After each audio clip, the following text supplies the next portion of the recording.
Mahfud MD. Apakah kita harus mendukung Mahfud MD? Lalu apa alasannya? Dan apa landasannya? Tonton video ini sampai selesai sebelum memutuskan apakah akan mendukung Mahfud MD atau tidak. Nama lengkap Pak Mahfud itu Profesor Dr. Haji Muhammad Mahfud Mahmudin SH.SU MIP. Titelnya banyak, keren. MD itu singkatan dari Mahmudin. Beliau lahir 13 Mei 1967 di Sampang. Sampang ini salah satu kabupaten di Pulau Madura. Madura itu bukan provinsi ya, jadi masuknya masih Jawa Timur. Pak Mahfud berarti sekarang usianya 66 tahun. Pak Mahfud itu nggak tergabung dengan partai politik apapun. Beliau independen, bukan kader dari salah satu partai politik di Indonesia. Beliau punya istri Ibu Zaizatun Nihajati, menikah pada tahun 1982, di mana kita kebanyakan pasti belum lahir. Punya 3 anak, 2 cowok, 1 cewek. Yang pertama ada Muhammad Ikhwan Zen, yang kedua cewek ada Mbak Vina Amalia, dan yang ketiga ada Royhan Akbar. Buat teman-teman yang ikutin Pak Mahfud pasti tahu ya, Mbak Vina ini sempat viral karena disangka mahasiswa nggak mampu, sampai dibeliin susu sama dosennya karena saking sederhananya keluarganya Pak Mahfud. Pendidikan beliau SD di Madura, kemudian SMP-nya itu PGAN atau Pendidikan Guru Agama Negeri. Itu setara sama SMP zaman sekarang. Terus SMA beliau di PHIN. PHIN itu kalau zaman sekarang kayak SMK gitu, kejuruan. PHIN itu Pendidikan Hakim Islam Negeri. Untuk S1-nya beliau ngambil di UGM jurusan Sastra Arab, juga di UII beliau ngambil Hukum Tata Negara. Untuk S2 beliau ngambil di UGM Ilmu Politik, terus S3-nya juga di UGM ngambil Ilmu Hukum Tata Negara. Beliau juga menjadi guru besar di UII bidang Politik Hukum tahun 2000 di usia beliau yang masih 43 tahun waktu itu. Pekerjaan beliau juga tidak jauh-jauh dari dunia akademik, dunia perkuliahan, perkampusan, keilmuan, kayak jadi dosen, pembantu rektor, pembantu dekan, jadi direktur pasca sarjana, dan yang sejenis-sejenis gitulah, karena beliau memang orang akademik banget ya. Untuk jabatan di pemerintahan yang pernah dijabat sama Pak Mahfud selama karir kiprahnya di dunia politik, beliau pernah jadi PLT staf ahli dan deputi menteri negara urusan HAM, pernah juga menjadi Menteri Pertahanan Republik Indonesia zaman Presiden Gus Dur, menjadi Menteri Kehakiman, pernah jadi anggota DPR RI, pernah jadi anggota tim konsultan ahli pada Badan Pembinaan Hukum Nasional, pernah jadi Ketua Mahkamah Konstitusi, juga pernah menjabat sebagai Dewan Pengarah Unit Kerja Presiden Pembinaan Ideologi Pancasila. Terus yang sekarang menjadi Menko Polhukam, juga merangkap menjadi pelaksana tugas Menteri Komunikasi dan Informatika. Jadi kiprahnya beliau di jabatan pemerintahan itu sudah di 3 lembaga ya, lembaga eksekutif pernah, lembaga legislatif pernah, lembaga yudikatif juga pernah. Komplit lah, sebagaimana komplitnya pendidikan beliau dalam urusan tata negara dan ilmu politik serta hukum. Beliau juga aktif di organisasi kayak Pelajar Islam Indonesia, juga aktif di Ikatan Sarjana Nahdlatul Ulama, juga anggota HMI, Himpunan Mahasiswa Islam. Buat teman-teman yang nggak tahu, organisasi mahasiswa Islam yang terbesar di Indonesia itu HMI sama PMII ya untuk mahasiswa Islam. Jadi rata-rata aktivis atau tokoh Islam yang ada di Indonesia biasanya kalau nggak jebolan HMI ya jebolan PMII. Kayak Caimin itu jebolan PMII. Ketua Ikatan Keluarga Alumni Universitas Islam Indonesia, anggota dari organisasi Dewan Pengasuh Forum Keluarga Madura Yogyakarta, juga menjadi Ketua Presidium Korps Alumni Himpunan Mahasiswa Islam. Saya kira organisasi serta jabatan dan karir beliau dalam dunia pendidikan termasuk luar biasa, keren lah, sangat-sangat keren. Pak Mahfud ini sering mendapat julukan pendekar hukum, ya karena memang beliau layaknya pendekar kalau di bidang hukum. Juga pernah dijuluki sebagai peluru yang tak terkendali oleh almarhum Presiden Gus Dur, karena memang ini peluru yang bisa menembak ke siapa saja yang dia inginkan tanpa bisa dikendalikan. Prestasi beliau sangat banyak kalau kita mau bicara, baik ketika beliau di legislatif, di eksekutif maupun di yudikatif. Tapi kita akan memaparkan yang menonjol ya, terutama ketika beliau berbicara tentang hukum. Prestasi yang pertama yang masih hangat di kepala kita yaitu respon terhadap kasus Verdi Sambo. Pak Mahfud MD ini menyatakan hukuman penjara seumur hidup. Dalam kasus Verdi Sambo ini Pak Mahfud dari awal sampai akhir itu benar-benar aktif ya, termasuk yang melemparkan statement-statement ke publik sehingga publik ikut bisa mengawal karena suara Pak Mahfud yang tidak pernah lirih.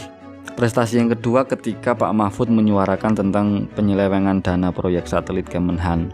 Jadi Pak Mahfud sebagai Menteri Koordinator Bidang Politik Hukum dan Keamanan mengungkap adanya dugaan kerugian negara sekitar 800 miliar terkait penyalahgunaan wewenang dalam pengelolaan proyek satelit Kementerian Pertahanan pada 2015. Ketika itu pemerintah telah memerintahkan penyelidikan lebih lanjut terkait kasus ini untuk memastikan akuntabilitas dan transparansi dalam penanganan proyek-proyek pemerintah. Terus yang ketiga yang Pak Mahfud juga lantang tentang kasus korupsi Asabri.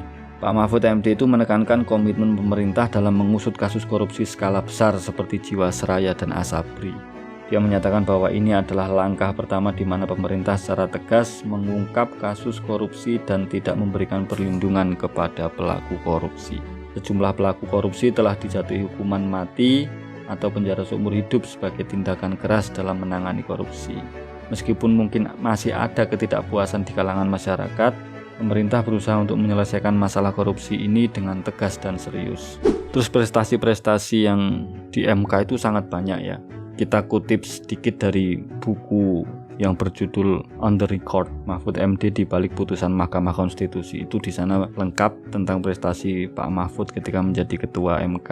Sepak terjang Mahkamah Konstitusi dalam menjatuhkan putusan-putusan yang didasarkan pada keadilan substantif. Bagaimana dalam kasus Anggodo dengan sendirinya melambungkan nama MK dalam 1 tahun terakhir ketika itu. Prestasi tersebut tidak bisa dilepaskan dari peran besar ketua MK Profesor Dr. Muhammad Mahfud MD. Wajar saja jika kemudian Harian Nasional seputar Indonesia menganugerahkan gelar Man of the Year 2009 kepada Pak Mahfud atas kiprahnya di tahun itu. Pak Mahfud MD juga adalah sosok negarawan yang langka di Indonesia. Sekalipun menjabat sebagai ketua MK, kerap kali ia tampil sebagai sosok akademisi yang lugas.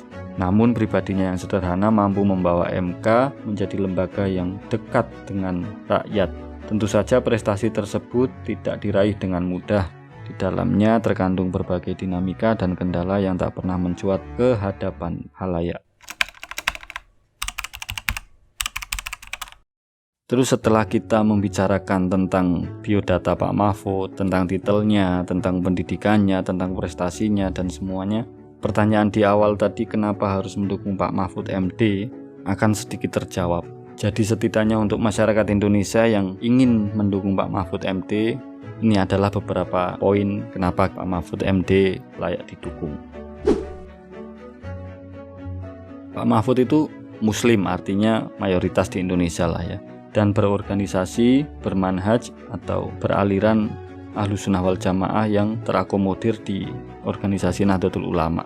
Kalau kiprahnya Nahdlatul Ulama untuk menjaga NKRI, untuk menjaga toleransi sudah nggak disangsikan lah ya. Di Pak Mahfud ini saya kira juga nggak mungkin terafiliasi dengan aliran-aliran keras, ekstrim atau intoleran.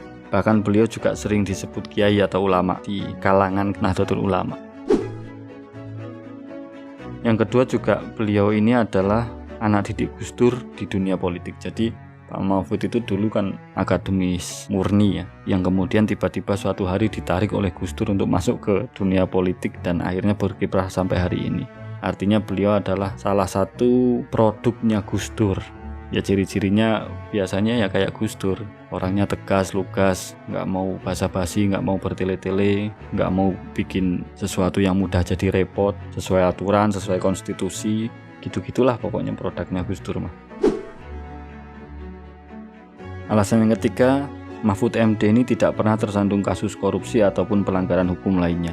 Jadi Pak Mahfud MD ini adalah calon yang benar-benar bersih, calon yang tidak pernah terkena skandal apapun, Jadi memang agak sulit untuk lawan-lawannya saya kira untuk menggunakan cara-cara mengungkit dosa itu agak sulit kepada Mahfud MD karena beliau memang tokoh yang bersih.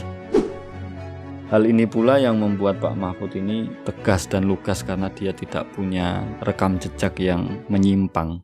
Terus beliau ini juga orang yang ahli di bidangnya. Artinya orang yang menguasai kemampuan di bidang tertentu ya. Ya kita tahu semua kalau dari sejarah pendidikannya Pak Mahfud ini kan memang orang yang ahli tata negara dan hukum. Ketika berbicara tentang hukum, berbicara tentang tata negara, Pak Mahfud ini benar-benar lurus. Dan hukum ini kan menjadi PR negara ini yang belum kelar. Kita membutuhkan sosok pemimpin yang memang memberikan porsi lebih terhadap penegakan hukum. Alasan yang berikutnya juga Pak Mahfud ini orangnya tegas, berani, lugas, menyampaikan pendapat yang menurutnya benar. Pak Mahfud ini orang yang bahasanya juga nggak bertele-tele, mudah dipahami oleh masyarakat, aksinya juga ada. Bahkan di tahun-tahun 2020 ke atas Pak Mahfud suaranya itu begitu lantang ketika menangani beberapa masalah di negara ini. Pak Mahfud juga orang yang dekat dengan publik karena beliau aktif bersosial media. Jadi orangnya itu nggak untouchable gitu. Orangnya itu bisa dijangkau. Kita bisa mengenal beliau. Jadi orang biasanya untuk memilih pemimpin kan harus kenal. Nah, Pak Mahfud ini salah satu sosok yang mudah kita kenali karena beliau aktif di media sosial, sering memberikan komentar-komentar. Jadi setidaknya kita sedikit banyak tahu cara berpikir beliau, apa pendapat beliau tentang beberapa hal yang terjadi. Yang terakhir, kenapa harus mendukung Pak Mahfud adalah Pak Mahfud ini orang yang sederhana. Pak Mahfud mungkin menjadi salah satu calon termiskin ya di Pilpres 2024 nanti. Yang uniknya adalah Pak Mahfud juga karena berangkat dari independen, kita mempunyai harapan bahwa akhirnya ada sosok calon pemimpin yang tidak harus berangkat dari partai gitu. Artinya kemungkinan bahwa menjadi independen dan berani berdiri sendiri di atas kebenaran itu juga gak mustahil untuk menjadi pemimpin di negara demokrasi ini. Silahkan dukung Pak Mahfud MD kalau Anda punya harapan yang bisa dititipkan ke beliau. Karena sejatinya memilih pemimpin itu kan kita menitipkan harapan kita kepada calon pemimpin itu sendiri. Saya kira alasan mendukung beliau sudah jelas dan logis, cukuplah untuk menjadi alasan kenapa harus mendukung Pak Mahfud MD. Tentu sah-sah saja dan saya sangat menghormati buat orang-orang yang tidak mendukung beliau dengan alasan apapun. Karena negara kita negara demokrasi. Karena saya sendiri belum tentu memilih beliau di TPS nanti.